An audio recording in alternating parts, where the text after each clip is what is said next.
পৃথিবী যত সময় সামনের দিকে অগ্রসর হইতেছে ততই মানুষ ফিতনা ফাসাদের দিকে বেশি অগ্রগামী হইতেছে। গান বাদ্য, ডোল তবলা, নাচ গান, এই সমস্ত কিছুতে মানুষ শয়তানের প্ররোচনায় পড়িয়া মানুষ লিপ্ত হয়ে গেছে। সম্মানিত মুসল্লিয়ানে কেরাম, একটা উদ্বেগের বিষয় এবং উৎকণ্ঠার বিষয় হলো, ঢাকা একটা ডাকেশ্বর মন্দির আছে। এই ডাকেশ্বর মন্দিরে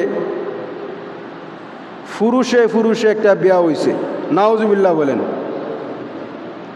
এই পুরুষে পুরুষে বিয়া হয়নি, এইটা তো মহান রাব্বুল আলামিনের সাথে যুদ্ধ করার নামান্তর। আল্লাহ তাআলা বিবাহ বৈধ করেছেন একজন বালেগ পুরুষের সঙ্গে একজন বালেগ নারীর। কিন্তু এই বাংলাদেশের মধ্যে কত রকমের ফিতনা ফাসাদ যে ছড়ায় ছিটায় আছে।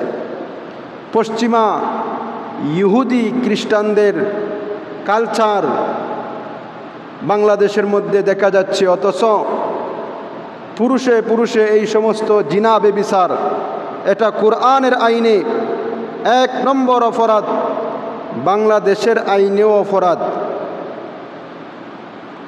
তো এখন সরাসরিভাবে তারা এরকম জেন্ডার মতভেদ, পুরুষে পুরুষে তারা যেই বিবাহের যে একটা উদ্যোগ নিয়েছে, এই বিষয়টা যদি সরকার নরমালাইজ করে দেখে তাহলে সেটা দেশ এবং মুসলমানদের জন্য ধ্বংসের কারণ হবে। কিয়ামত অতি নিকটে। কত রকমের ফিতনা ছায়াফাত করতেছে। আমি আমার এই মঞ্চ থেকে সরকারকে আবেদন জানাইব যে এই রকম দৃষ্টতাপূর্ণ অপরাধ যে বা যারা করেছে, যেই সমস্ত চক্রান্ত এর মধ্যে আছে, অতি সত্বর বাংলাদেশের প্রশাসন যাতে এর ব্যবস্থা নেয় এবং এই রকম কাজ যারা করছে তাদেরকে শাস্তির আওতায় নিয়ে আসে। আর না হয় বাংলাদেশ আল্লাহর গজবের মধ্যে নিমজ্জিত হবে। আল্লাহ যদি সামান্য একটা গজব দেন, সব কিছু ব্যঙ্গে চুরে চূর্ণ বিচূর্ণ হয়ে যাবে। আল্লাহ তাআলা আমাদের সকলকে সঠিক এবং সঠিক সহি বুঝ দান করুন। সবাই বলেন আমিন।